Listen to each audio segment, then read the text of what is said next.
What is the best historical evidence I think this is a good question for the audience as a whole. What's the best historical evidence you can give for the Christian faith?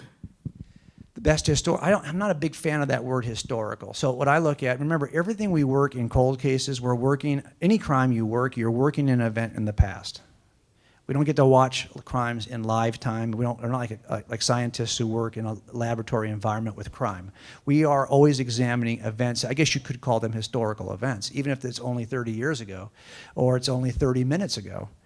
So what we're looking at is, do we have any good evidence that would, so for example, the first thing I wanted to know when I was looking at the New Testament is, could I reasonably consider the Gospels to be a reliable eyewitness record?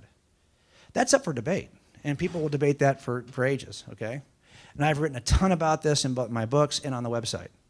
And what I try to argue is that I think we've got good reason to at least suggest that the authors of this account wanted it to be considered an eyewitness account.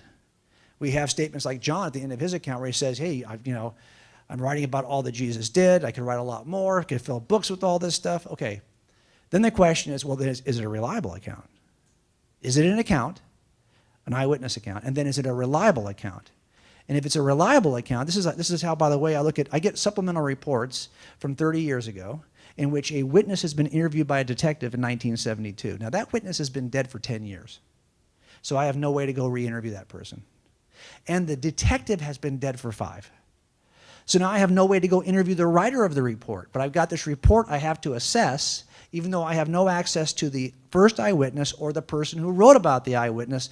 That's much like the Gospels. Well, I know how to assess those reports. There's 4 factors. I talk about them in cold case.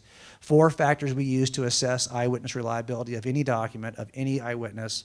So those 4 areas are the 4 areas that I pressed into service as I examined the Gospels.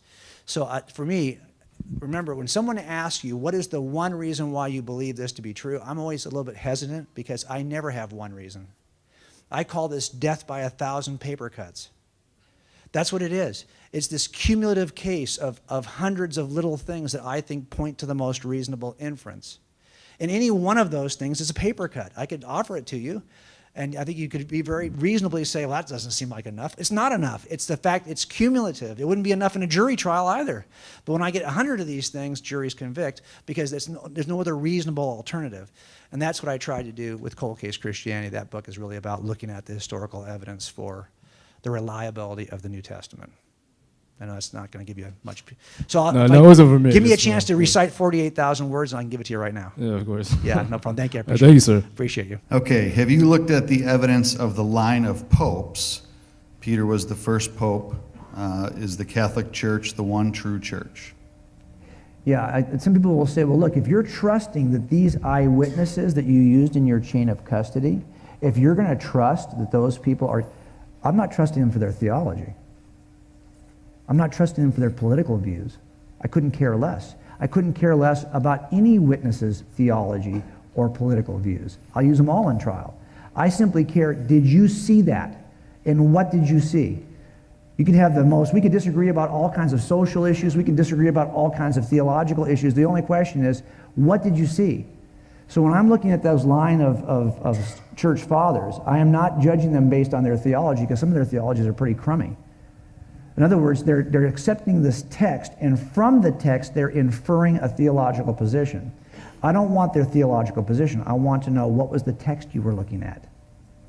Because all of us look at the same text right now, right? And we're divided into how many different theological stripes? Right? But we're looking at the same text, and then we're inferring different positions from the same text. So for me, I think we're at liberty to use church fathers, even though you don't have to agree with what they believed about baptism, what they believed about the sacraments. Who cares? I don't care about any of that. I want to know, what did John tell you? That's all I want to know. I'm not sure that's why he's asking that question, but that's my view on it. Here's another instruction that's important. Witnesses never, ever agree, and their order of testimony matters. Oh, I see some differences between the Gospels. Come on. I've known people who were challenged in their faith because a professor told them to go home and read the Passion narrative in all 4 Gospels and write down how they vary. And after doing that, this Christian was disturbed by how different the Passion narratives seemed to be. That never bothered me when I first read this stuff, because I know that witnesses never agree. That's why the first thing I ask when I get called out in the middle of the night is really simple. The first thing I ask the dispatcher is, are officers still on the scene? Yep, they are. Okay, great. Have them separate the eyewitnesses. Why do I ask for that? That's the only thing I ask for. I don't ask for anything else. Because I know if you don't separate those eyewitnesses, when I get there, they'll have talked to each other, and they will give me the same story 4 times. I do not want the same story. That's not what real eyewitnesses sound like. I want you to hold on to your differences. Doesn't mean anyone's lying. Doesn't even mean anyone's wrong. It just means you're coming at this from a different perspective. And the order in which you are actually interviewed matters. Let me give you an example of this. Let's say I've got a robbery. The first witness I talk to gives me this description of the robber. He wore a white t-shirt and jeans. His hair was short. He yelled a lot. Okay, can you see here what she's doing? She's really trying to answer 3 key questions. What was he wearing? What did he look like? And what did he say? So he's got a white t-shirt and jeans. His hair is short. He yelled a lot. Now the next person comes along, and I've separated my witnesses so they can't hear what each other is saying. That's good. And sure enough, the second witness I interview says something slightly different. T-shirt's the same, but now he's got jeans. His hair was blonde. That's new. And he demanded money. But you can at least say he is answering the same 3 questions, just slightly differently. What did he wear? What did he look like? What did he say? I get a third person. He's been separated, so he doesn't hear what the first 2 say. He says he had a short sleeve shirt and jeans. Doesn't say it's t-shirt. White guy. Oh, that's new. He screamed at the clerk. Slightly different, but he at least is answering the same 3 questions. What did he wear? What did he look like? What did he say? Now, you see in the shadows here, there's another guy. And if I'm not careful and I don't know that that's a witness and I allow him to overhear the first 3 witnesses, that's going to mess everything up. So now he's heard what the first 3 said. Now he identifies himself as a witness. Really? Why didn't someone separate this guy? Why didn't somebody identify him? Okay, come on over. Tell me what do you know? And he now offers something somewhat different. Having heard the first 3, he now comes over, and here's what his statement is. He says, he's a regular customer. Really? That's Afterwards, he ran out to a white van. What? The first 3 were answering these questions. What did he wear? What did he look like? What did he say? And this one now comes up with these 2 kinds of questions. Well, who was he, and what did he do afterward? Why is he doing that? Well, something similar happens in the Gospels. It's all about order. He knew what the first 3 had said, so his goal in his mind was to fill in the blanks. Now, I don't want you to fill in the blanks. Pretend like you didn't hear them. Just go back and start at the beginning and give me the whole thing from the beginning. But if you don't stop somebody to have him do that, he will just fill in the blanks. Now, let's go, for example, to the Gospels. We have a description of the Lord's Supper. First witness, someone like Mark, says, hey, they were reclining at the table and eating, and Jesus said, truly I say to you that one of you will betray me. Okay, here the author is trying to answer these 2 questions. Where were they? What did Jesus say?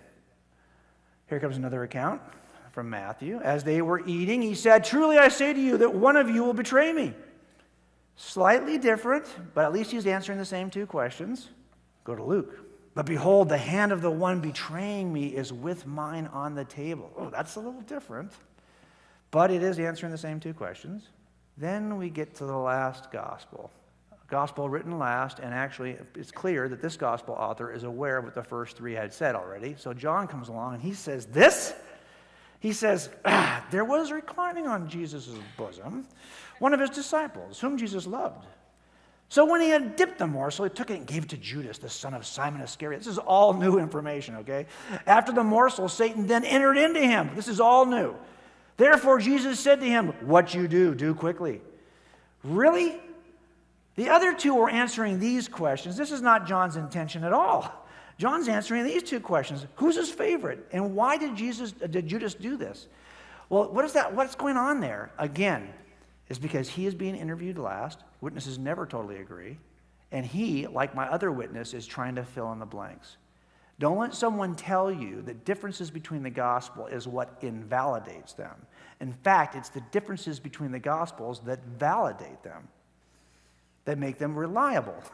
If God's intention was to get us 4 accounts that we could examine, with the skill set we need to examine reliable eyewitness testimony and determine that they were in fact reliable, he did a great job. Because that's what we have.